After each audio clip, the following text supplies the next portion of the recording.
আমাদের আজকে আলোচনার বিষয়টাই থাকবে এই গুরুদেবের মহিমা এবং আজকে যে ভক্তগণ যে শিষ্যগণ এই গুরুদেবকে স্মরণ করে অনুষ্ঠানের আয়োজন করেছেন কেন তারা করলেন।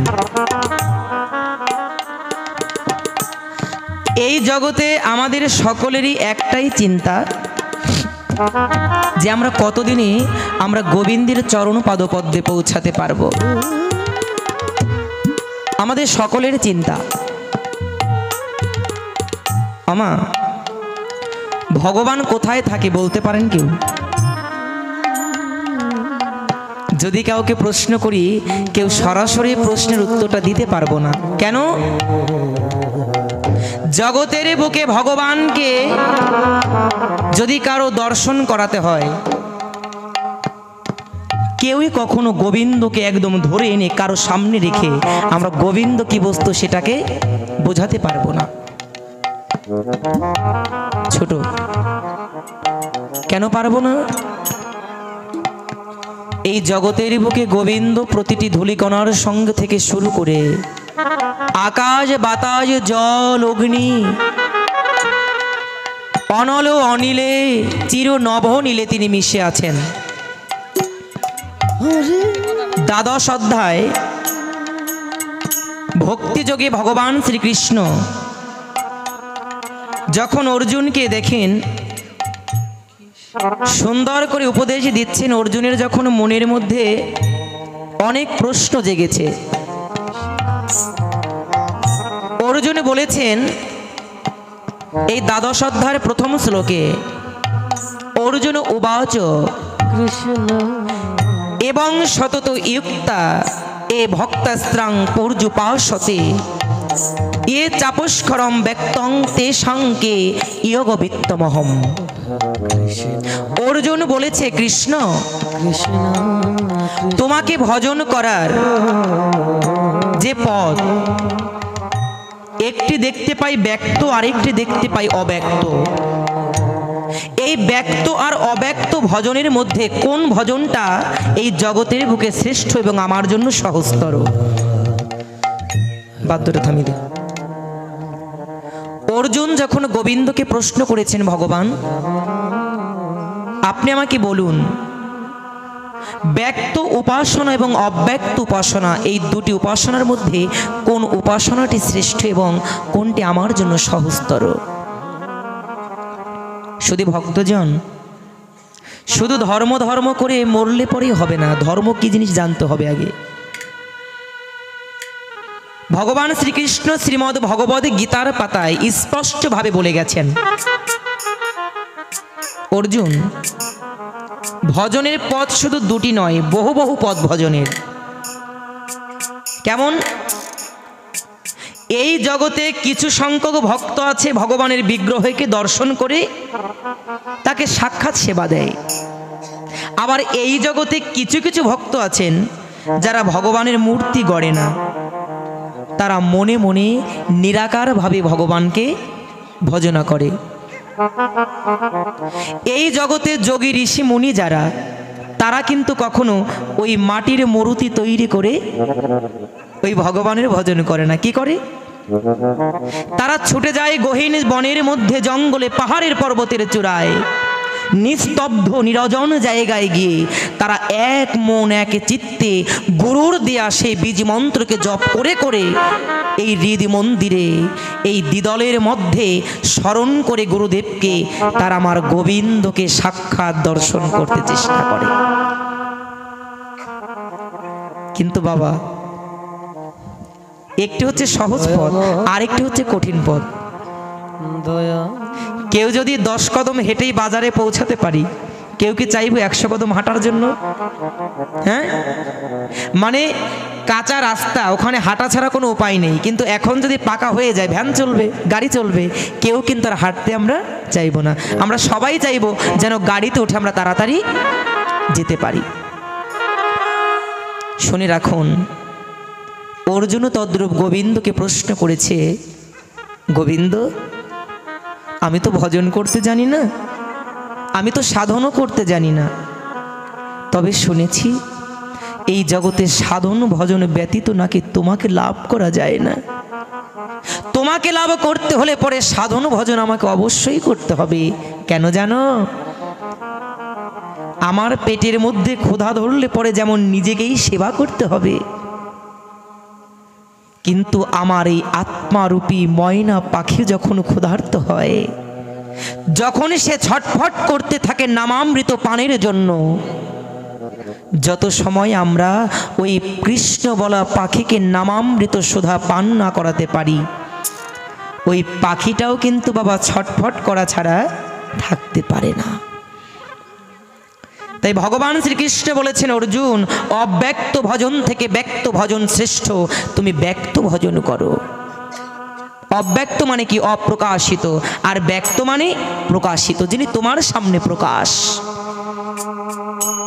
আচ্ছা, আপনারা আমাকে বলুন, চোখ বন্ধ করলে পরে যতটা না প্রেম আসে, যদি ভগবানের একটি বিগ্রহ, ভগবানের একটি চিত্রপটকে সামনে রেখে আমি তার সঙ্গে যদি আমার মনের কিছু বিনিময় করি, প্রেম কি তাড়াতাড়ি আসবে না? এই যে ভগবানের বিগ্রহটা, এর দিকে তাকিয়ে একটু কথা বলুন, আর এর দিক না তাকিয়ে একটু কথা বলুন, প্রেম আসে কোনটায়? সাক্ষাৎ দর্শনে। তাই ভগবান বলেছে, অর্জুন, অব্যক্ত ব্রহ্মের ভজনা বড় কঠিন, যোগ সাধনার মাধ্যমে, কঠিন তপস্যার মাধ্যমে তাকে লাভ করতে হয়। কিন্তু তুমি আমাকে বলেছো, গোবিন্দ, তুমি আমাকে এমন এক পথের কথা বলে দাও, যে পথে ভজন করলে পরে আমি অতি সহজেই তোমাকে পেতে পারবো। আমা, ভগবানের ভজনের জগতে যারা পৌঁছাতে চায়, অনেকে ভয় পায় যে কত বাধা আসবে, কত বিপত্তি আসবে, কিন্তু ভয় নেই, কারো কোনো ভয় নেই। গোবিন্দ আপনাদেরকে কথা দিচ্ছে অর্জুনের মধ্য দিয়ে। কেমন কথা?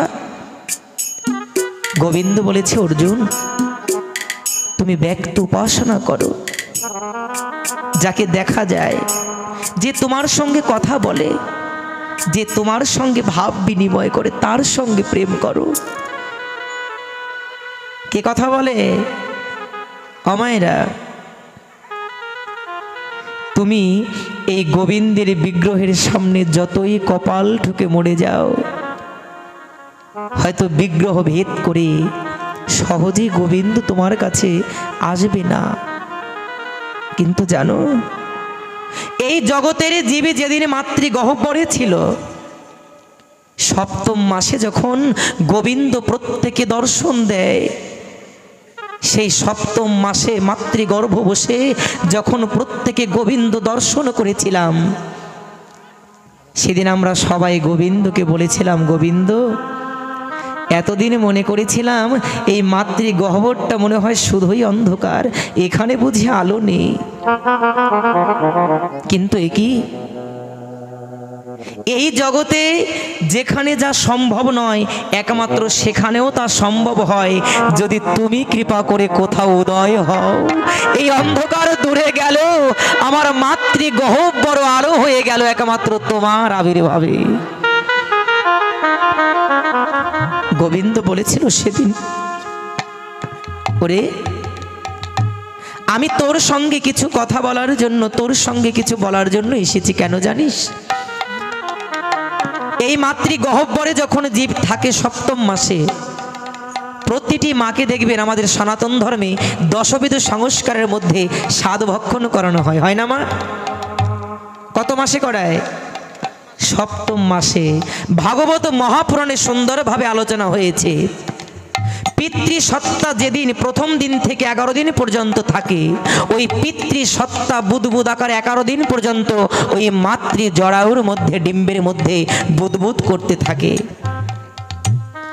তারপরের যে স্বাভাবিক মাস 1 থেকে 1.5 মাস পর্যন্ত, ওই যে জেলিফিশ চিনি তো আমরা, হ্যাঁ, ওই সাদা রঙের মাছ, ওই জেলিফিশ আকারে তারা ঘুরতে থাকে।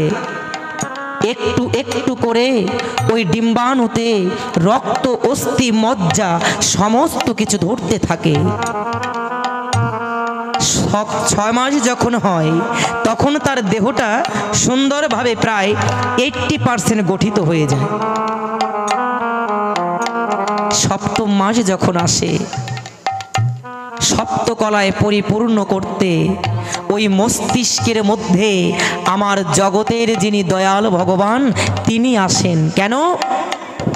ও তো মানুষ রূপে জগতে যাবে, ওকে জ্ঞান ভক্তি বিবেক বৈরাগ্য সমস্ত কিছু দিয়ে আমি 10ম মাসে জগতের বুকে পাঠিয়ে দেব।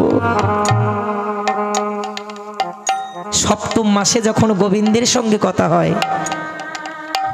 গোবিন্দ বলেছিল, শোনো,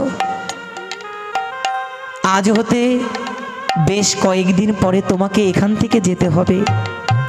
কেন? এই মাতৃগহ্বরে কেউ কখনো সারা জীবন থাকতে পারে না। 10 মাস 10 দিন পরে প্রত্যেককে ভূমিষ্ঠ হতেই হবে। যখন এই কথাটা গোবিন্দ আমাদের প্রত্যেককে মাতৃগহ্বরে বসে বলেছিল, সেদিন আমরা কেঁদেছিলাম গোবিন্দের চরণ ধরে। কেন জানো? সেদিন আমরা প্রত্যেকে গোবিন্দকে বলেছিলাম, গোবিন্দ, ও গোবিন্দ, এই মাতৃগর্ভে কত কৃমি কীট, কত পোকা, কত যন্ত্রণা, কত কামড়, কত আঘাত সহ্য করেছি। তখন শুধু হা কৃষ্ণ হা গোবিন্দ বলে কেঁদেছি। যার কতকাল তুমি আমাকে এই ত্রিতাপ জ্বালার জগতে পাঠাবে, দেখা দাও দীনবন্ধু, তুমি কৃপা করে দেখা দাও। কেউ আমার ডাক শোনেনি, কেউ আমার ডাক শোনেনি, একমাত্র তুমি আমার ডাকে সাড়া দিয়েছ। কত ডেকে আমি তোমাকে পেয়েছি। ও গোবিন্দ, তুমি কি কোথাও শুনেছ ওই দুর্লভ চরণ যদি কেউ একবার পায়, ওই চরণ কি আর সে কোনোদিন ছাড়তে চায়?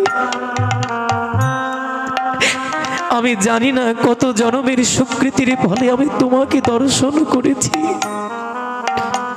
তবে তুমি আমাকে যাই বলো, তোমার চরণ ছেড়ে আমাকে কোথাও তুমি যেতে বলো না। কেন জানো? ও গোবিন্দ, এই জগতে আমার মনে হয় তোমার চরণ তলে থাকলে পড়ে যে শান্তি, এমন শান্তি ওই স্বর্গেও হয়তো পাওয়া যাবে না। তাই তোমাকে বলি, তুমি আমাকে এখান থেকে কোথাও পাঠিও না ঠাকুর। গোবিন্দ বলেছিলে, বাবারে, এই মাতৃ জঠরে তুই চিরজীবন থাকতে পারবি না, তোকে যেতেই হবে ওই জগতের বুকে। তবে শোন, এই মাতৃজনী ভেদ করে যাবার পরে আমি যে শিক্ষা দিয়ে দেব, ওই শিক্ষা যদি তুই সুন্দরভাবে অনুশীলন করতে পারিস, আমি কথা দিচ্ছি এই জগতে তোকে আর কোনোদিন জনিভেদ করতে হবে না। আমি কথা দিচ্ছি। তোর ভয়, তুই এখান থেকে যাবি না আমাকে ছেড়ে, আমিও তোকে কথা দিচ্ছি, এমন এক মন্ত্র তোকে শিখিয়ে দেব, যে মন্ত্রটা জগতের বুকে জপ করতে পারলে পরে তোকে আর নিম্ন জগতে আসতে হবে না। বলো ঠাকুর, বলো, কি এমন মন্ত্র, কি এমন মধুর বাণী, যা জগতের বুকে গিয়ে বললে পরে আমাকে আর কখনোই জগতের বুকে আসতে হবে না। গোবিন্দ বলেছিল, এই জগতের নাম আর নামই হচ্ছে অভেদ।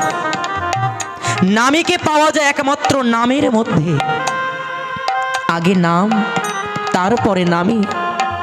তুমি যে নামীকে পেতে চাচ্ছ, শুধু বসে থাকলে হবে না, আগে নাম করো। কেউ যদি 10 তলা বিল্ডিং এর উপরে থাকে, তাকে যদি না ডাকা হয়, তবে সে যেমন সাড়া দেবে না। আমার গোবিন্দকেও যদি তার নাম ধরে ডাকা না যায়, তবে সেও যে কোনোদিন তোমার ডাকে সাড়া দেবে না। আগে ডাকো, ডাকলে পরেই তো তিনি আসবেন তোমার কাছে। গোবিন্দ বলেছে, শোন, তোকে বলছি, তুই ওই জগতের বুকে গিয়ে তুই যেন মায়ায় না পড়িস। সংসার করবি পদ্মপত্রীর মতন, জলে থাকবি কিন্তু জল যেন তোর গায়ে লাগে না। কিন্তু আমরাও সংসার করছি, সব কিছু নিজের বলে মনে করে আমরা সংসারে ডুবে যাচ্ছি। ভগবান বললেন পদ্মপত্রের মতন তুমি সংসার করবে। কেন? যতই জলের উপরে থাকুক, জলে থাকুক, পদ্ম পাতা যেমন জলে ডুবে না, তুমি সংসারে থেকো, কিন্তু তোমার মনটা যেন কৃষ্ণ চরণ ছাড়া কোনো মায়াই ডুবে না যায়। সুতি কাপড়ের মতন জলের উপরে যখন ওই সুতির কাপড়টা ফেলে দেয়, সুতির কাপড়টা তলিয়ে যায়, কিন্তু ওই পদ্মপত্র তলাবে না। তার গায়ে আবরণ দিয়েছে। কিসের আবরণ? আমার গোবিন্দ বললেন, জগতের বুকে গিয়ে তুই কি করবি জানিস? সুতি কাপড় না হয়ে তুই হবি ওই পদ্মপত্রের মতন। কেমন? ওই পদ্মপত্রের উপরে এমন এক আভরণ, জলের উপরে থাকে কিন্তু জলে সে ডোবে না। ও বাবা, তুই সংসারে যাবি, কিন্তু জগতে এমন এক ঔষধ আছে, যে ঔষধ লেপন করলে পরে ওই পদ্মপত্রের মতন তুইও সংসারে ডুবে যাবি না। কি সেই ওষুধ? সেই ওষুধ আর কিছু নয়, সেটা হচ্ছেন একমাত্র আপনাদের মতন সাধুগুরু বৈষ্ণবের, আপনাদের মতন সাধুগুরু বৈষ্ণবের এই ভক্তের চরণ ধুলি ধন। এই চরণ ধুলি কেউ যদি অঙ্গে মাখতে পারে, ওই পদ্মপত্রের মতন সংসারে সে চিরজনমের মতন ভেসে থাকতে পারে, তার ডোবার কোনো ভয় থাকে না। তাই যে যত পারো ভক্তের চরণ ধুলি মেখে না। এই চরণ ধুলি যদি কারো অঙ্গে থাকে, সংসার মায়ায় তাকে ডুবতে হয় না। সেদিন আমার গোবিন্দ বলেছিল, বাবা ওই জগতে যাবার তোর ভয় তাই না? তবে আমি তোকে কথা দিচ্ছি, ওই জগতের বুকে গিয়ে তুই যদি আমার নাম ভুলে যাস, ওরে সন্তান যদি পিতামাতার কাছ থেকে হারায়, সন্তান হয়তো হাতে খাবার বস্তু পেলে পিতামাতাকে ভুলে যায়, কিন্তু বল কোনো বাবা মায়ের কোল থেকে যদি সন্তান হারায়, সে কি আর তার সন্তানকে ভুলতে পারে? আমরা ভগবানকে কেমন করে খুঁজছি তা আমাদের জানা নাই, কিন্তু শাস্ত্র বললেন শত সন্তান হারা পাগলিনীর মতন আমার গোবিন্দ জগতে তার ভক্তকে খুঁজে বেড়ায়। ভগবান তার ভক্তকে খুঁজে বেড়ায় যে কোথায় কখন আমার ভক্তকে পাওয়া যাবে। আমার গোবিন্দ বলেছিল, বাবা তোর ভয় নেই, আমি তোর সঙ্গে থাকবো, তোকে কথা দিচ্ছি। কথাটা কি দিল শুনে রাখুন বাবা। গোবিন্দ সাক্ষাৎ সেদিন প্রত্যেককে কথা দিলেন, ওই জগতের বুকে গিয়ে যদি ভুলে যাস তুই আমার পথের সন্ধান, আমি গুরু রূপে থাকবো বর্তমান, আর গুরু রূপে বলে দেব তোকে ভব পারের সন্ধান। জয় জয় গুরুদেব আনন্দে একবার হরি বল হরি বল, গুরুদেব আনন্দে একবার হরি বল হরি বল। আমি গুরু রূপে তোর জীবনে সাক্ষাৎ থাকব। এখন দেখুন, গুরুর চরণ যারা ধরে পড়ে আছি, হয়তো তাদের জীবনে বলা যায় যে গুরু কৃপা অবশ্যই হবে। গীতার পাতার কথা কেন বারে বারে বলি? আমি শিক্ষিত নই, পণ্ডিত নই, সংস্কৃত শ্লোকগুলো আমি একটু কম বলি বলে অনেক জায়গায় শুনি, বাবা তুমি সংস্কৃত শ্লোকগুলো কম বলো। বাবা আমার এই কলির ভগবান গৌরহরি, তিনি এই সমগ্র বাঙালি জাতিকে বাংলায় প্রেম দিয়েছেন। ভগবান দাপর যুগে সংস্কৃত শ্লোকে দিয়ে গেছেন অমৃত কথা। কিন্তু বলুন, সংস্কৃত বললে আমরা কয়জনই বা বুঝতে পারি নাকি? কিন্তু শ্লোকগুলো গীতার পাতার মধ্যে আছে কিনা এতটুকু লক্ষ্য করবেন।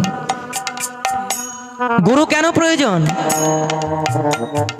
একাদশ অধ্যায়ে যখন বিশ্বরূপ দর্শন করাবে ভগবান, অর্জুন বলেছিল, গোবিন্দ তুমি যে আমাকে বিশ্বরূপ দর্শন করাবে, কিন্তু আমি তো তোমার বিশ্বরূপ দর্শন করতে পারছি না। কেন? একটি কথা জানতে হবে, এই যে যারা গোবিন্দ দর্শন করার চিন্তা করছি, আমরা কেউ কিন্তু এই চর্মচক্ষু দিয়ে গোবিন্দ দর্শন করতে পারবো না। কেন পারবো না? অষ্টম অধ্যায় অক্ষর ব্রহ্মযোগে গোবিন্দ বললেন, অর্জুন, এই দুই ভুরুর মাঝে আছে একটা নয়ন, যাকে বলে জ্ঞান নয়ন, জ্ঞান দৃষ্টি। এই নয়নটাকে তুমি চাইলে উন্মেলিত করতে পারবে না। এই দ্বিদলের মধ্যে আছে একটা জ্ঞান চক্ষু, এই জ্ঞান চক্ষুকে একমাত্র যদি কেউ উন্মেলিত করতে পারে, সে আর কেউ নয়, ওই যে গর্ভাবস্থায় যে গুরুদেব কথা দিয়েছিলেন, এই জগতে যদি তুমি গুরু ধরতে পারো, ওই গুরুর কৃপা হলে পরে তোমার সেই জ্ঞান চক্ষু উন্মেলিত হবে, এছাড়া হবে না। অর্জুন বলেছিলেন, গোবিন্দ, তুমি যদি সাক্ষাৎ গুরু হও, তবে তোমার কাছে বলি, আমি এখন এই মুহূর্তে তোমার চরণে আমি শিষ্যত্ব বরণ করছি। তুমি আমার গুরু হয়ে তুমি আমার জ্ঞান চক্ষুকে জাগ্রত করে দাও। তুমি যদি কৃপা না করো, তবে তোমার রূপ দেখতে পারবো না। গোবিন্দ কি করেছিলেন? গোবিন্দ অর্জুনকে দিব্য চক্ষু দান করেছিলেন। অর্জুন, নাও, তোমার চর্ম চক্ষু সরে গেল, তোমার দিব্য জ্ঞান জাগরিত হলো। এই দিব্য চক্ষু দিয়ে তুমি ভুবন ভুলান অনন্ত কোটি বিশ্ব ব্রহ্মাণ্ডের সেই বিশ্বরূপ ভগবানকে দর্শন করে নাও।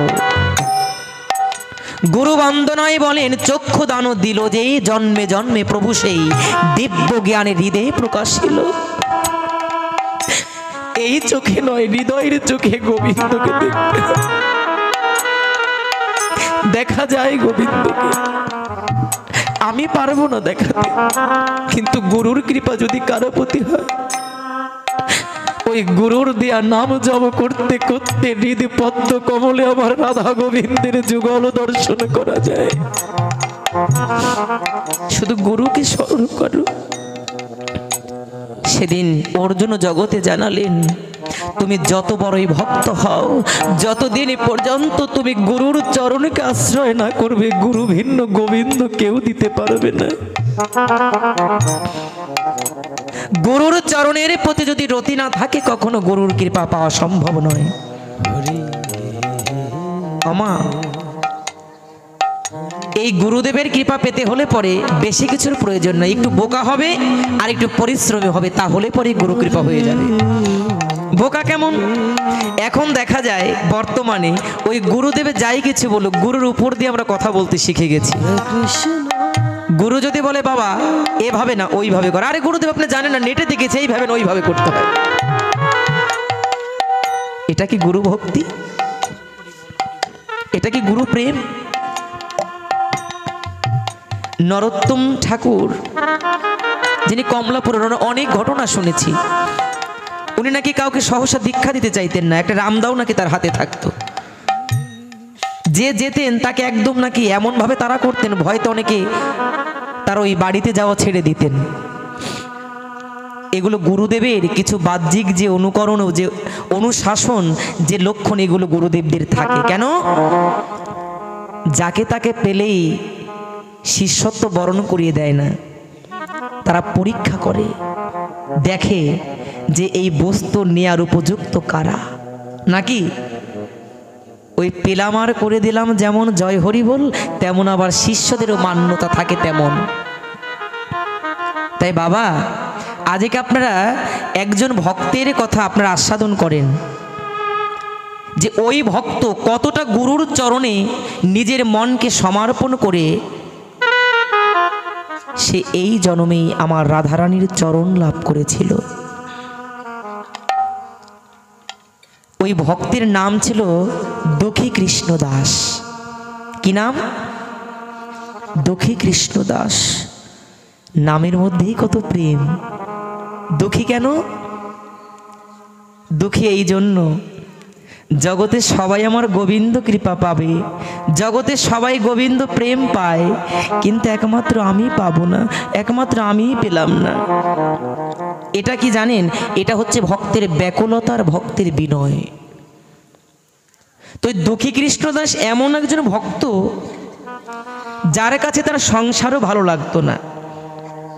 তার মনের মধ্যে একটাই চিন্তা যে আমি কত সময় কেমন করে আমি একটু আমার গোবিন্দের চরণের সেবায় নিজেকে নিযুক্ত করতে পারবো। একটি কথা মনে রাখবেন সকলে, আপনার উদ্ধার কেউ কখনো আপনার হয়ে করে দিতে পারবে না। জগতে নিজেকে নিজেরই উদ্ধার করতে হবে। তাই উদ্ধার করার পদ ভগবান দিয়েছেন কি? গুরু চরণে রতি আর কৃষ্ণ চরণে মতি। গুরুর চরণে রতি না থাকলে পরে কৃষ্ণ চরণে কারো মতি হবে না। এ আমি যত বড়ই লোক হই না কেন, যদি গুরুর চরণে আমার রতি না থাকে, কখনো কখনো কৃষ্ণ চরণে আমি মতি রাখতে পারবো না। তাই ছোটবেলা থেকেই ওই দুঃখী কৃষ্ণদাস এমন অনুরাগী ভক্ত ছিল যার জীবনের একটাই লক্ষ্য ছিল যে আমি এই জগতে দেশ বিদেশে ঘুরে বেড়াবো। আমি শুনেছি গোবিন্দের কৃপা করে নাকি গুরুর রূপ ধারণ করে প্রত্যেকের জীবনে আসে। আমি তো গুরু ধরতে পারবো না, তবে গোবিন্দকে বলবো, গোবিন্দ আমার প্রতি যদি তুমি কৃপা করো, তবে তুমি নিজ গুণে কৃপা করে গুরু রূপ ধারণ করে আমার জীবনে তুমি এসো। অনেকে বলেন, ওই যে একটা কথা আপনারা বলেন,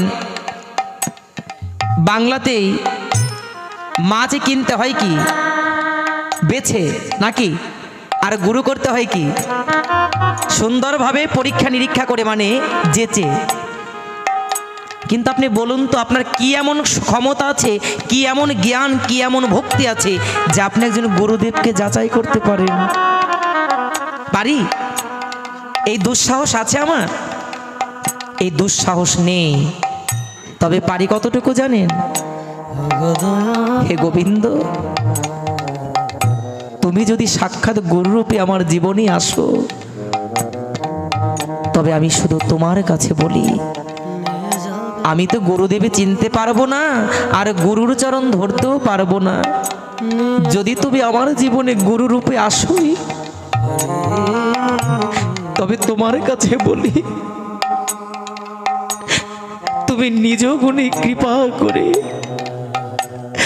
তুমি নিজ গুণে কৃপা করে আমার হৃদয় মন্দিরে এসে দাঁড়িও। কেন?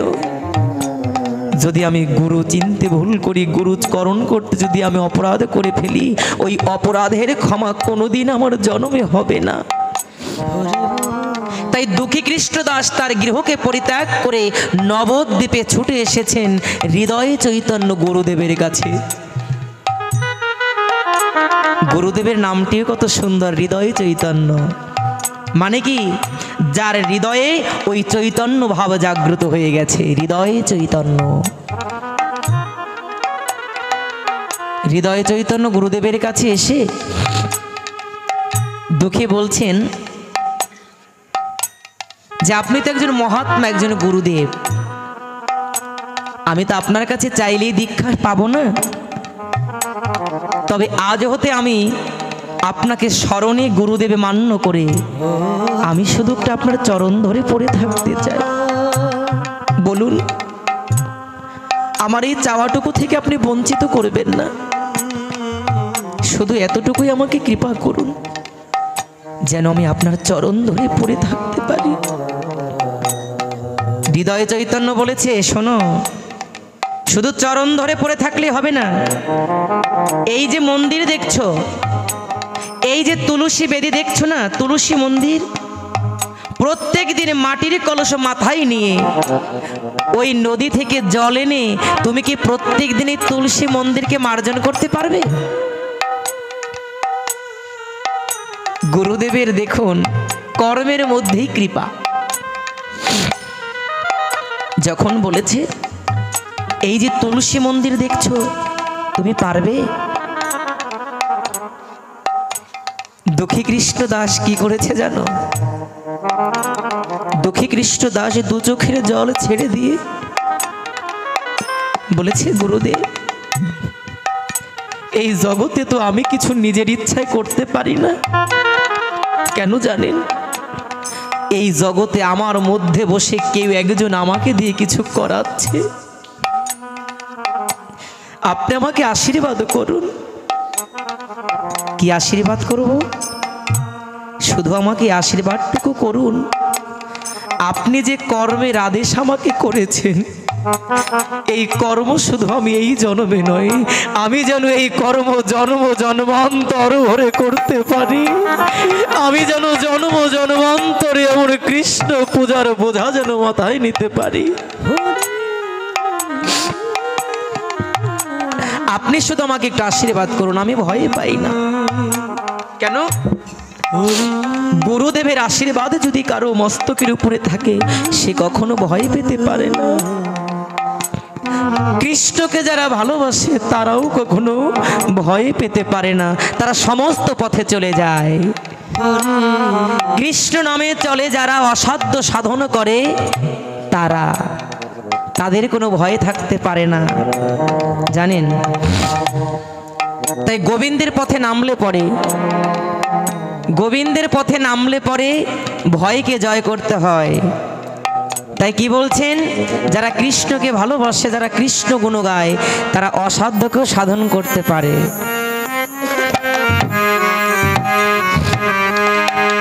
কৃষ্ণ নামে চলে যে জনা, অসাধ্য সাধন করে সেই জনা। কৃষ্ণ নামে চলে যেই জনা, অসাধ্য সাধন করে সেই জনা।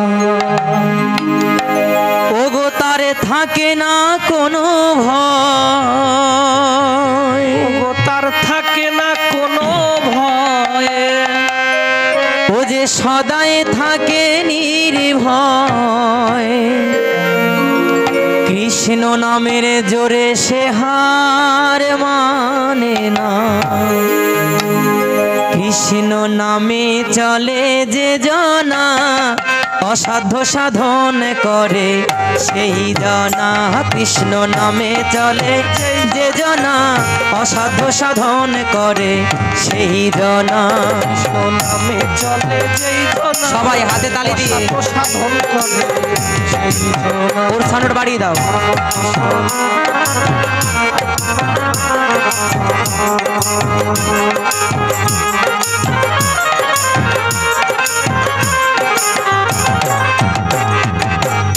কৃষ্ণ নামে চলে যে জনা, অসাধ্য সাধন করে সেই জনা। নামে চলে যে জনা, অসাধ্য সাধন করে সেই জনা। তার থাকে না কোনো ভয়, সে যে সদাই থাকে নির্ভয়। কৃষ্ণ নামের জোরে সে হার মানে না।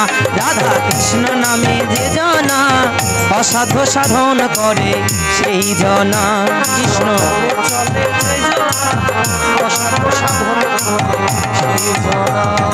হাতে তালি সেবা করে।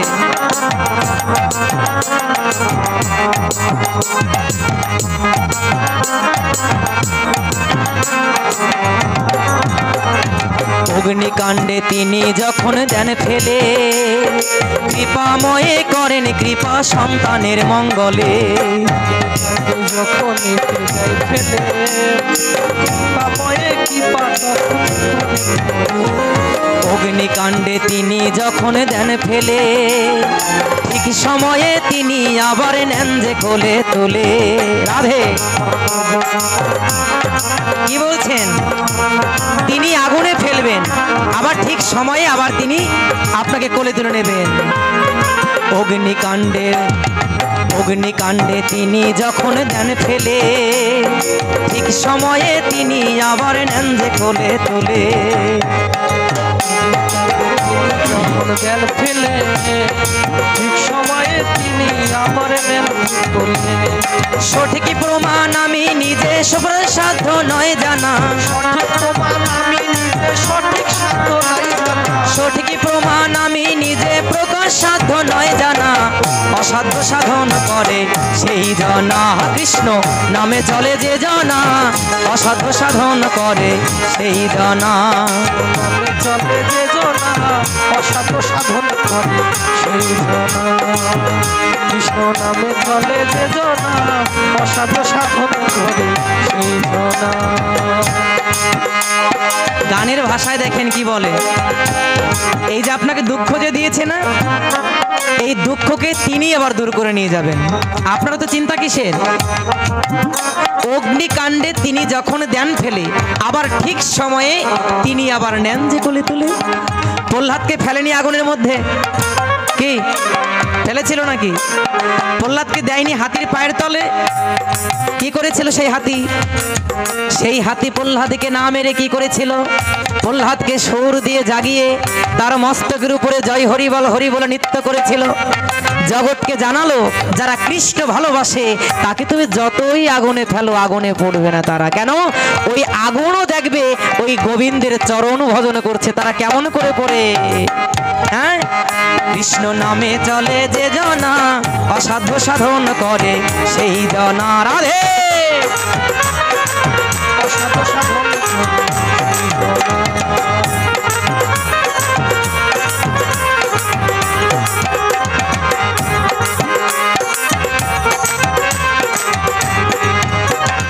কর্মদোষে দুষ্ট কেহ হলে কৃপাময়ে করেন কৃপা সন্তানের মঙ্গলে।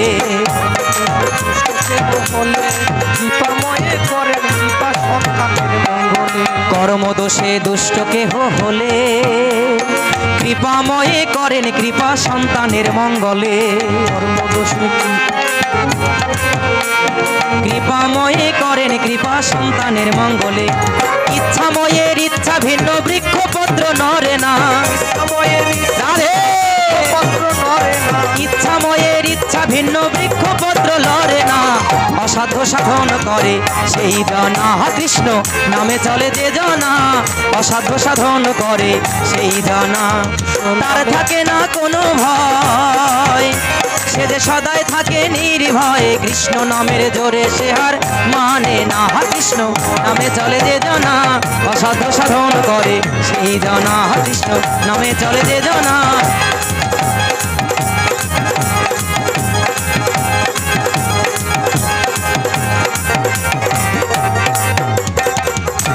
সে কোনো ভয় পেলেন না। কেন? যে গুরুদেবে যদি আমাকে আশীর্বাদ করে আমি জীবনে কোনো ভয় পাবো না। দুঃখী কৃষ্ণদাস যখন ওই কর্মের অধিকার পেয়েছে না বাবা, লক্ষ্য করবেন গুরুর দেয়া কর্ম কেমন ভাবে নিষ্ঠা ভরে পালন করছে দুঃখী কৃষ্ণদাস। লীলা শুধু লীলার মতন শুনবেন, কাঁদবেন আর বাড়ি চলে গিয়ে ভুলে যাবেন, এরকম ভাবে নেবেন না। এটা লীলা নয়, এটা বাস্তব। আজকে দুঃখী কৃষ্ণদাস যখন ওই আদেশ পেয়েছে না বাবা, মাথায় করে প্রত্যেক দিন ওই প্রভাত নিশে হওয়ার আগেই কলজ ভরে, মাটির কলজ ভরে জল ভরে ভরে ওই তুলসী বেদিকে পরিষ্কার করছে। শুনে রাখুন, সনাতন ধর্মে জন্মগ্রহণ করে যারা তুলসীতে জল সিঞ্চন করে না, যারা তুলসী কৃপা, যারা তুলসী অর্চনা, তুলসী বন্দনা করে না, আমার মনে হয় ভজনের প্রথম ধাপ থেকে তারা বাদ পড়ে যায়। অনেকে বলে আরে একটা গাছকে পুজো করে হবে কি? তুমি নিজেও জানো না যে বৃন্দাবনে যেতে চাইছো না, ওই বৃন্দাবনের প্রতিটা ধূলিকণার সঙ্গে এই বৃন্দা দেবীর বাস। তুলসী কৃষ্ণ প্রেয়সী নম নম, ব্রজের রাধা কৃষ্ণ চরণ পাবো এই অভিলাষী নম নম। যে তোমারও শরণ লয় তারও বাঞ্ছা পূর্ণ হয়, কৃপা করে করো মোরে বৃন্দাবনবাসী। কার কাছে নিবেদন? গুরুদেব কি করলেন? আগেই গোবিন্দ সেবা দেয়নি, গুরুদেব আগে কৃপা করে বলেছে আগে তুলসীর সেবায় যুক্ত হও। এক এক দিন করে যখন ওই কৃষ্ণ দুঃখী কৃষ্ণদাস যখন ওই তুলসীর সেবা করছে বাবা, গুরুদেবের এই নামের প্রতি, গুরুর আদেশের প্রতি সে এতই নিবিষ্ট, ওই যে মাথায় করে জল আনতে আনতে কোন দিন যে কখন যে তার মাথার মধ্যে ওই ভেজা থাকতে থাকতে মাথার মধ্যে পোকায় বাসা করে ফেলেছে ওই দুঃখী কৃষ্ণদাস সেটা লক্ষ্য করেনি। এখান থেকে একটি শিক্ষা, এই যে যারা ভাগবত পাঠে এসে নাম যজ্ঞে এসে ভাগবত পাঠ বলেন, পদাবলী কীর্তন বলেন, দেখবেন সবাইকে বলছি না, ওই অনেকেই আছে 2-4-5 মিনিট থাকার পরে এমনভাবে মোড়ামুড়ি করে, ওদের জ্বালায় যারা যারা শুনছে তারাও শুনতে পারে না। তাই গোপীনাথ দাস বাবা কিন্তু স্পষ্টবাদী লোক, তো সে কিন্তু বলে দেয় যাদের ওই স্বভাব তারা একটু পিছনে বসবে। কেন? যদি ওই স্বভাবের 2-1 সামনে বসে, ওরা তো নিজেরা ওঠেও, আবার অনেকে সঙ্গে নিয়ে উঠে যায়। আমা গুরুদেবের দেখো আদেশের প্রতি কত তার ভক্তি। জল টানতে টানতে মাথা ভেজা অবস্থায় থাকতে থাকতে কোন দিন যে মাথার মধ্যে বল বলে ঘাও হয়ে গেছে দুঃখেও বুঝতে পারে নাই। কিন্তু একদিন হঠাৎ করে যখন নিচু হয়েছে জল ভরতে যাবে, দেখতে পায় ওই মস্তক থেকে অগণিত পোকা কিলবিলি করে পড়েছে মাটির বুকে। দুঃখী বুঝতে পেরেছে আমার মস্তকে মনে হয় এই পোকা বাসা বেঁধেছে। যদি এই ঘা যদি গুরুদেবে দেখতে পায়, গুরুদেব আমাকে এই গোবিন্দের সেবা থেকে বঞ্চিত করে দেবে। কি করেছে জানো? একটি উত্তরে দিয়ে মাথাতে সুন্দর করে পাগড়ি বেঁধেছে যেন ওই ঘাটা না দেখা যায়। একটাই চিন্তা, কতদিনে আমি গুরুর কৃপায় আমি যুগল চরণ সেবার অধিকারী হব। দুঃখী কৃষ্ণ দাস মাথায় পাগড়ি বেঁধে যখন জল নিয়ে যাচ্ছে গুরুদেবের সামনে দিয়ে, গুরুদেব বলে উঠেছে, দুঃখী তোর এতই যখন আরাম করতে ইচ্ছা, তবে কেন তুই এসেছিস আমার কাছে? হ্যাঁ, ও জল নিতে কষ্ট হয়ে যায় তাই মাথায় পাগড়ি বেঁধে তুমি সাধু সেজেছ, তাই না? কিন্তু গুরুদেব তো জানে না দুঃখীকে যে সেবা দিয়েছিল, দুঃখী গুরুর সেবা, গুরুর বাক্যকে পালন করার জন্য ওই জল টানতে টানতে কখন যে তার মাথার মধ্যে ঘা হয়ে গেছে, পোকা হয়ে গেছে, তা ওই দুঃখীও বুঝতে পারেনি। গুরুদেব বলছে, যখন তোর এতই আরাম করার ইচ্ছা তবে চলে যা তুই। যখন এই কথা বলেছে, দুঃখে বলেছে, গুরুদেব আপনি তো জানেন আমি সেই ছোটবেলা থেকে আমার ঘর ছেড়েছি, বাড়ি ছেড়েছি, আমার বাবাকে ছেড়েছি, মাকে ছেড়েছি, কেউ তো আমার এখন নেই। জগতের সব কিছু ছেড়ে আমি আপনার চরণে শরণ নিয়েছি। গুরুদেব আপনিও যদি আমাকে এমন করে ফেলে দেন, বলেন তো আমি জগতের কোথায় গিয়ে দাঁড়াবো?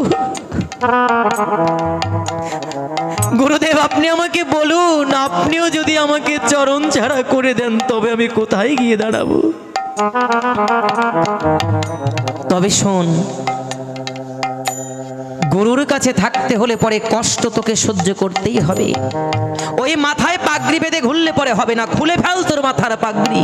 গুরুদেব এই কথা বলে ওই দুঃখী কৃষ্ণের মস্তক থেকে পাগড়ি টান দিয়ে খুলতে খুলতে দেখতে পায় ঝড় করে কতগুলো পোকা মাটির উপরে পড়েছে। গুরুদেবে চমকে উঠেছে, কি দুঃখী এমন ঘা তোর মাথায় কেমন করে হলো?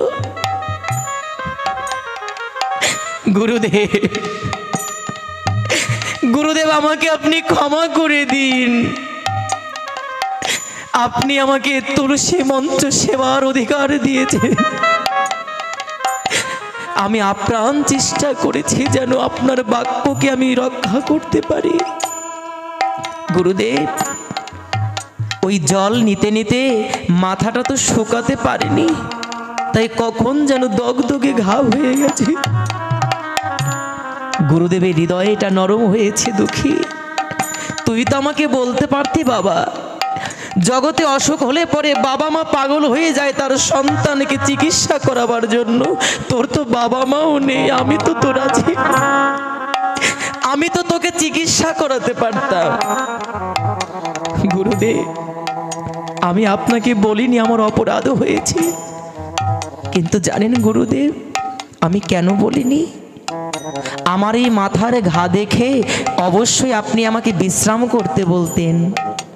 গুরুদেব, আপনি আমাকে বলুন তো, এই যে আমি রোগ পেয়েছি, শোক পেয়েছি, জড়া ব্যাধি পেয়েছি, এই জড়া ব্যাধি তো আমার পূর্বের জন্মেও ছিল, এই জন্মেও আমি পেয়েছি জড়া ব্যাধি, পুত্রকন্যা সব পাবো, আমি পরের জন্মেও পাবো এগুলো। কেন? দেহ থাকলে রোগ অবশ্যই থাকবে। কিন্তু গুরুদেব, আমাকে বলে দিন, এই জন্মে যেমন করে আমি আপনার চরণ পেয়েছি, আমি কি এমনি করে প্রতিটা জন্মে জন্মে আপনার চরণ পাবো গুরুদেব? এই চরণ যদি আমি ছেড়ে দেই, আমি তো বলতে পারবো না আগামী জন্মে আমি আপনার চরণ পাবো। আমি রোগ শোক পাবো, কিন্তু আমি আপনার মতন দয়াল গুরুর চরণ পাবো সেটা তো বলতে পারি না। ও গুরুদেব, আমি এই জন্য আপনাকে বলিনি। গুরুদেবের হৃদয়ে করুণা হলো। কি করেছে জানো? বলেছে, ওরে কৃষ্ণ, দুঃখী রে, গুরুর প্রতি যখন তোর এত নিষ্ঠা ভক্তি, তবে আজকে তোকে আশীর্বাদ করছি বাবা, তুই যে চরণ সেবা করার জন্য ঘরে ছেড়েছিস, গুরুর কথায় তোর দেহটাকে তুই পোকা দিয়ে খাইয়েছিস। ও দুঃখী, আমি গোবিন্দের কাছে বলতে চাই, এই জন্মে আমি আমার গোবিন্দকে পাই বা না পাই তাতে কোনো দুঃখ নাই। আমি আমার শ্রীমতী রাধারানীকে বলতে চাই, হে রাধে, হে করুণাময়ী, তুমি কৃপা করে আমার দুঃখীকে দেখা দিও, তুমি করুণা করে আমার দুঃখীকে তোমার চরণ দিও। যা বাবা, তোকে আশীর্বাদ করছে, আমার কৃপা হোক বা না হোক, তোর কৃপা যেন হয়। গুরুদেব, আপনি আমাকে আশীর্বাদ করুন, আমি যেন সেই ব্রজমণ্ডলে গিয়ে আমি যেন সেই শ্রীমতী রাধারানীর চরণ দুখানা বক্ষে জড়াই ধরতে পারি। গুরুদেব যখন ওই দুঃখী যখন বিদায় নিয়ে যাচ্ছে, গুরুদেব বলছে, দুঃখী রে বাবা, তোর কি তো আমি কোনোদিনই কিছু দিতে পারিনি, তবে তোর কাছে শুধু একটা চাওয়া কি জানিস? আমি জানি ওই রাধারানীর চরণের প্রতি যার লোভ থাকে, সে কখনো কোনোদিন রাধারানীর চরণ পাওয়া থেকে বঞ্চিত হতে পারে না। আমি দেখেছি তোর মধ্যে কত রাধারানীর চরণ পাওয়ার লালসা, তবে তোর কাছে বলি কি জানিস? ও দুঃখী, যেদিন তুই তোর রাধারানীর চরণ দুখানা পাবি, সেদিন তুই তোর গুরুদেবের কথাটা স্মরণ রাখিস বাবা। যেদিন তুই তোর ওই রাধারানীর চরণের কৃপা পাবি, তোর গুরুর নামটা স্মরণ করিস, তোর রাধারানীকে বলিস যে রাধে, তুমি করুণা কইরে আমার গুরুদেবকে একটু কৃপা করো। যদি শিষ্যের মতন শিষ্য কেউ হয়, অবশ্যই সে গুরুদেবের জন্য গোবিন্দের কাছে প্রার্থনা করতে পারে। দুঃখে চলেছি বাবা, গুরুদেব আশীর্বাদ করেছে, যাও তুমি বৃন্দাবনের নিকুঞ্জ বনের পাশে গিয়ে তুমি আমার ওই বৃন্দাবনের সেবা করবে, তুমি বৃন্দাবনে ঝাড় দেবে। দেখুন, গুরুর কৃপা স্তর বাই স্তর উঠছে। তুলসী সেবায় পরিপূর্ণ হয়ে কোথায় গিয়েছে? ব্রজমণ্ডলের সেবায়, সেবার অধিকার পেয়েছে। এই নিবেদন ধরো, সখীর অনুগত করো, সেবার অধিকারও দিয়ে করো নিজ দাসী। দাস নয়, দাসী। রাধার চরণে, গোবিন্দ চরণে দাস নয়, দাসী হতে হয়। সখী ভাবকে ধারণ করে ওই রাধারানীর চরণ লাভ করতে হয়। আজকে দুঃখী কি করেছে জানো? গুরুদেবের চরণে প্রণাম জানিয়ে আশীর্বাদে নিয়ে চলেছে বৃন্দাবনে। হে রাধে, হে করুণাময়ী, তুমি কৃপা করো, তুমি করুণা করো। তোমার করুণা ছাড়া যে আমি কৃষ্ণকে পাবো না। বৃন্দাবনের পথে চলেছে রাধা নাম গাইতে গাইতে। আমি বৃন্দাবনের পথে পথে গাইব রাধা নাম। আমি বৃন্দাবনের পথে পথে গাইব রাধা নাম। আমি বৃন্দাবনের পথে পথে গাইব রাধা নাম। ঘুচে যাবে মনের কালি,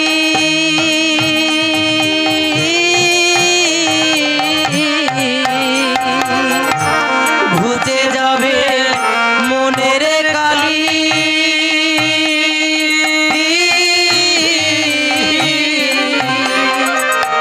পূর্ণ হবে মনস্কাম বৃন্দাবনের পথে পথে গাইব রাধা নাম।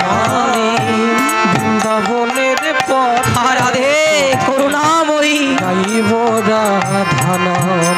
আমি বৃন্দাবনের পথে পথে গাইব রাধা নাম। আমি বৃন্দাবনের পথে পথে রাধা নাম নিয়ে চলছে বৃন্দাবনে। জীবনটাকে কাটিয়ে দিলাম বাজে কাজের ভিড়ে। আমি জীবনটাকে কাটিয়ে বাজে কাজের ভিড়ে, বাজে কাজের ভিড়ে। আমি জীবনটাকে কাটিয়ে দিলাম বাজে কাজের ভিড়ে। জীবনটাকে কাটিয়ে দিলাম বাজে কাজের ভিড়ে। অন্তিমে সব অসারে ভেবে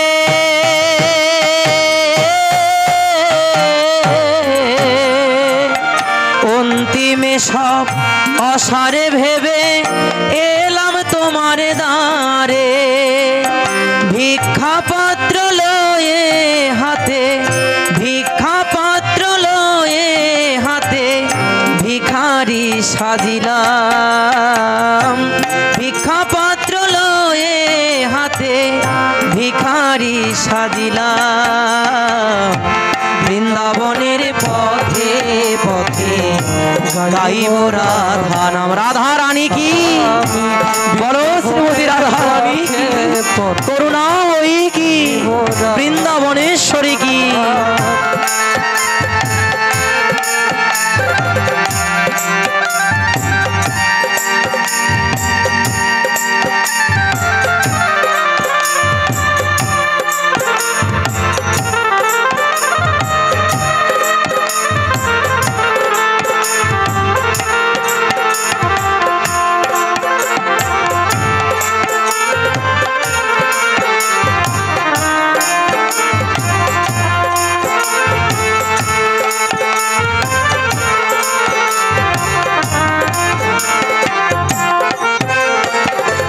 তোমার কৃপা পেলে আমার ধন্য হবে জন। তোমার কৃপা হলে রাধারানী তোমার কৃপা পেলে আমার জনমটা ধন্য হবে। তোমার কৃপা পেলে আমার ধন্য হবে জন। তোমার কৃপা হলে আমার ধন্য হবে জীবন। সার্থক হবে ভবে আশা,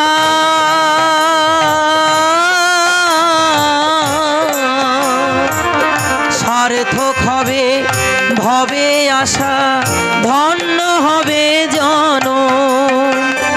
জীবন মরণ চাই না গো আর, জীবন মরণ চাই না গো আর, পদে শরণ নিলাম। জীবন মরণ চাই না গো আর, শরণ নিলাম, বৃন্দাবনের পথে পথে গাইব রাধা নাম আমি, বৃন্দাবনের পথে পথে গাইব রাধা নাম আমি, বৃন্দাবনের পথে পথে গাইব রাধা নাম আমি, বৃন্দাবনের পথে পথে গাইব। হে রাধে করুণাময়ী কৃপা করো। রাধা নাম করতে করতে পৌঁছে গেলেন বৃন্দাবন ধাম। তার কর্মটা কি? ওই নিকুঞ্জ কাননের পাশে যে স্থানটা সেটাকে পরিষ্কার করবে ঝাড়ু দিয়ে। প্রত্যেক দিন নিকুঞ্জ কাননের মন্দিরের পাশটাকে সে ঝাড়ু দিয়ে দেয়। আর কি করে জানো? যে ঝাড়ুটা দিয়ে ঝাড় দেয়, ওই দিন শেষে ঝাড়ুটাকে বক্ষে জড়াই ধরে কাঁদে, ওরে ওরে তুইও তো আমার বৃন্দাবনের ধুলা পাওয়ার যোগ্য হলি, কিন্তু আমি হতে পারলাম না। ব্রহ্মা বিষ্ণু মহেশ্বর একটু বিন্দু মাত্র জায়গা পাবার জন্য ধ্যান করে সাধন করে, কিন্তু তুই একটা ঝাড়ু হয়েও গোবিন্দের সেবায় লাগলি। আমি তো গোবিন্দের চরণে সেবায় লাগতে পারলাম না। ধন্য তুই। কি করছে জানো? ওই ঝাড়ুটাকে বারে বার ধরে মস্তক স্পর্শ করার পক্ষে জড়ায় ধরে, ওরে ঝাড়ু তুই আমাকে কৃপা করে, তুই আমাকে কৃপা করে একটু রাধার চরণ পাইয়ে দে। বৃন্দাবনের তরুলতা তারাও বলে কৃষ্ণ কথা, ধুলাগুলোকে ধরে ঝরঝর করে অঙ্গে মাখে বলে কবে এই ব্রজধামের কৃপা হবে। ও রাধে, রাধার কৃপা হয় যার প্রতি, বোঝে হয় তার বসতি। তুমি কৃপা না করলে পরে তো ব্রজে বাস হবে না। তাই জানো বাবা কি হয়েছে? ওই ঝাড় দিতে দিতে হঠাৎ করে একদিন দেখতে পায় অদূর দূরে চকচক করছে, মনে হয় একটা নূপুর পড়ে, ওখানে একটা নূপুর পড়ে আছে। দুঃখী কি করেছে জানো? দৌড় গিয়ে নূপুরটার দিকে তাকিয়ে দেখতে পায়, কি এমন সুন্দর নূপুর তো আমি আগে কখনো দেখিনি। এটা যদি স্বর্ণ হতো তবে স্বর্ণের এত চাকচিক্যতা থাকতো না। দৌড়ে গিয়ে নূপুরটাকে যখন স্পর্শ করেছে, ওই নূপুরটাকে স্পর্শ করা মাত্রই অষ্টসাত্ত্বিক ভাব তার দেহের মধ্যে জাগ্রত হয়েছে। অষ্টসাত্ত্বিক ভাব যার মধ্যে জাগ্রত হবে তার মধ্যে অনেকগুলো লক্ষণ আপনারা দেখতে পারবেন, 8টি লক্ষণ দেখতে পাবেন। সে পাগলের মতন হয়ে যাবে, সে সময় হাসবে, সময় কাঁদবে, আবার সে সময়ে সময় ধুলাই গড়াগড়ি যাবে, সে সময় সময় দু বাহু তুলে কৃষ্ণ বলে নাচবে, দুই চোখের জলে ভাসবে, বদন দিয়ে লালা বের হয়ে যাবে, চোখ দিয়ে ফেনা বের হয়ে যাবে। তার বদনে শুধু একবার মাত্র ওই গোবিন্দের নামই থাকবে। ওই নূপুর স্পর্শ করে অষ্টসাত্ত্বিক ভাব জাগ্রত হয়ে গেছে। দুঃখী মনে মনে চিন্তা করে, কে জানে, আহা জানি না এই নূপুর কার। এই নূপুরের যদি এত গুণ হয়, এই নূপুর স্পর্শ করাই যদি এত প্রেম হৃদয়ে হয়,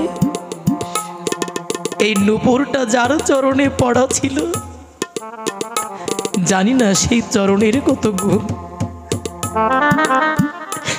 দুঃখী নূপুরটাকে জড়াই ধরে অহর্নিশি কাঁদছে। সে বুঝতে পেরেছে এই নূপুর আর কারো নয়। যদি কোনোদিনই কৃপা হয় তবে সে একদিন না একদিন আমার কাছে আসবে। কি হয়েছে জানো মা?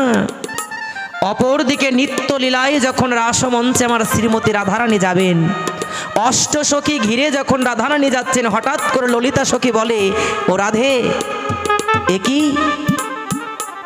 তোর চরণের নূপুর কই? এক চরণে নূপুর, আরেক চরণে নূপুর নাই। কি করেছিস তুই? নূপুর কেমন করে হারালি?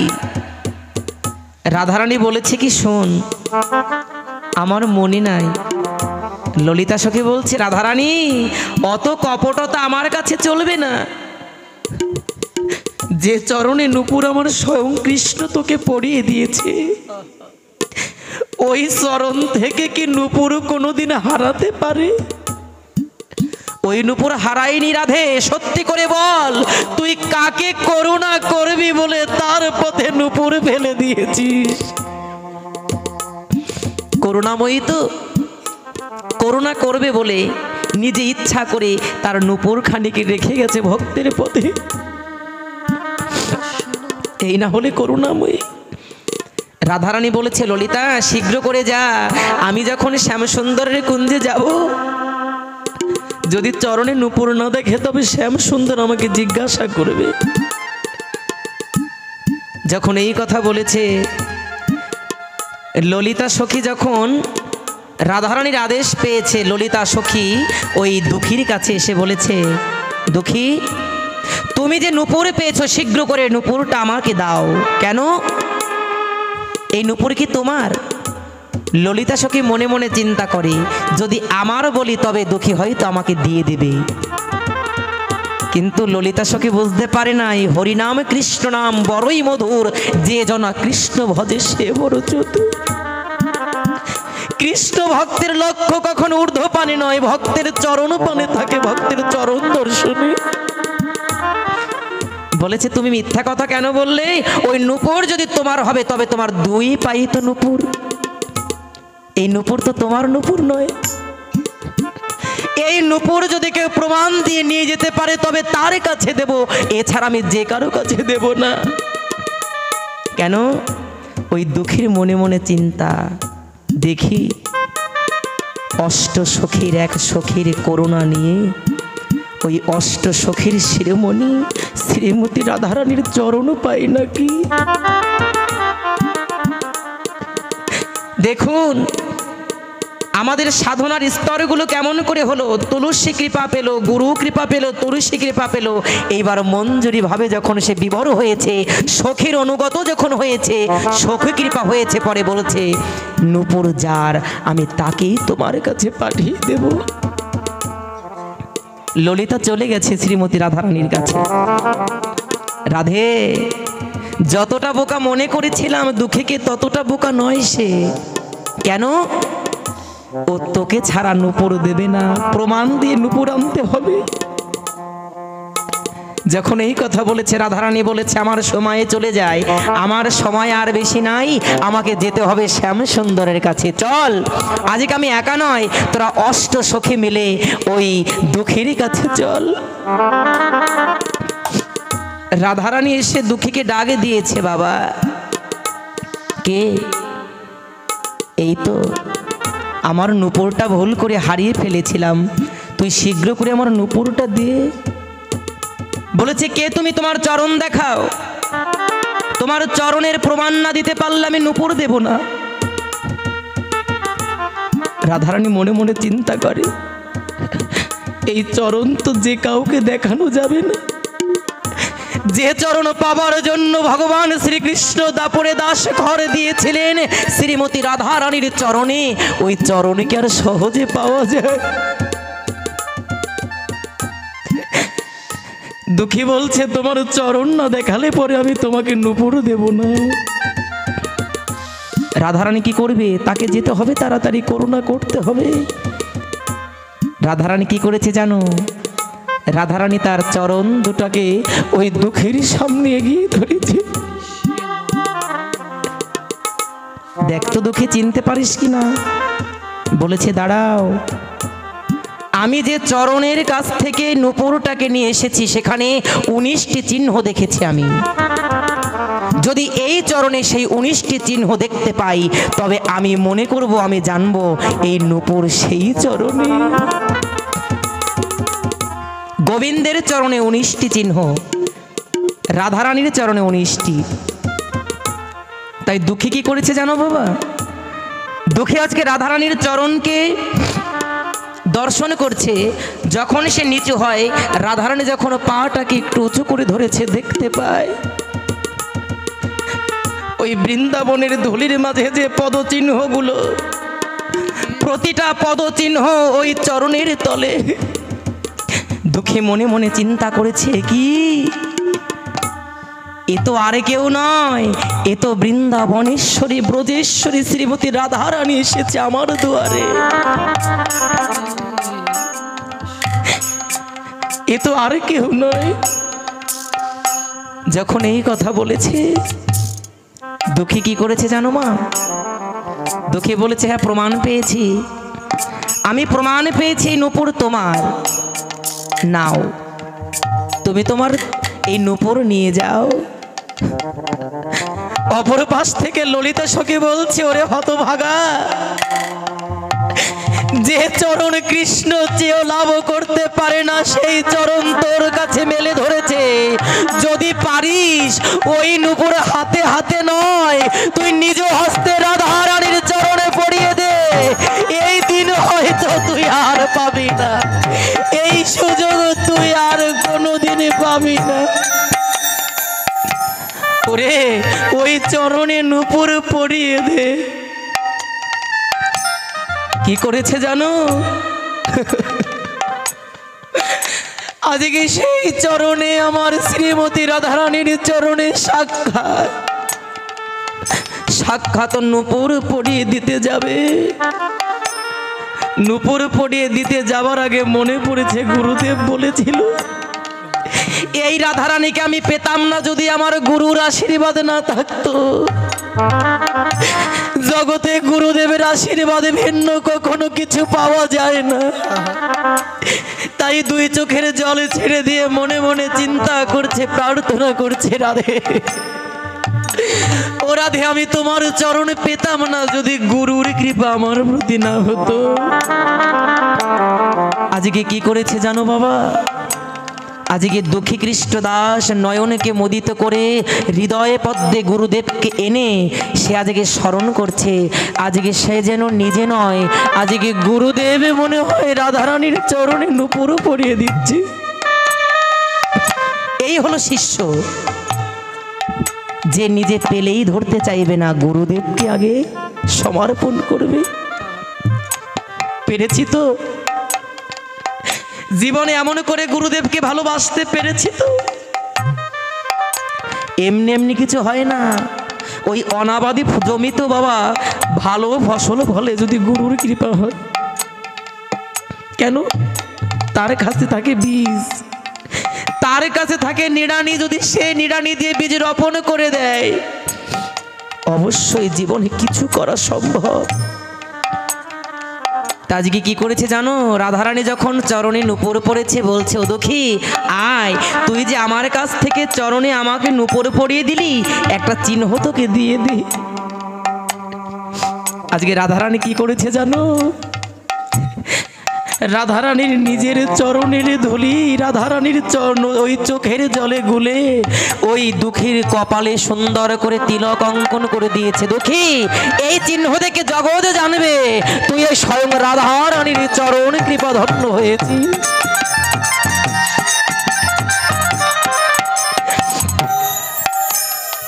যখন ওই রাধারানীর ওই টিকা পেয়েছে, শুনতে শুনতে জগতের সকল কাছে শোনে গুরুদেব যে তাকে তিলক করে দিয়েছিল, ওই তিলক রেখে সে রাধারানীর তিলক করে। গুরুদেব রাগান্বিত হয়েছে, কি আমার তিলককে রেখে তুই অন্য তিলক ধারণ করেছিস? কিন্তু গুরুদেব তো জানে না ওই তিলক কে করিয়ে দিয়েছে। গুরুদেব সে কি করেছে জানো?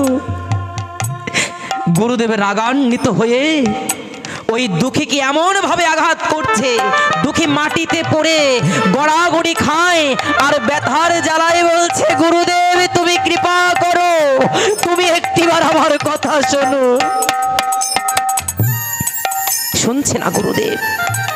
গুরুদেবের ক্রোধ যে আমার তিলক বাদ রেখে তুই কার তিলক করেছিস।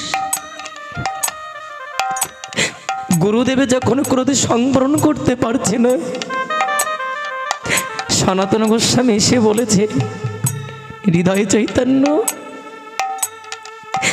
তুমি ওকে আর অমন করে মেরো না। কেন জানো? ওকে যদি তুমি মেরে ফেলো তবে জগৎ একজন শুদ্ধ কৃষ্ণ ভক্ত হারাবে।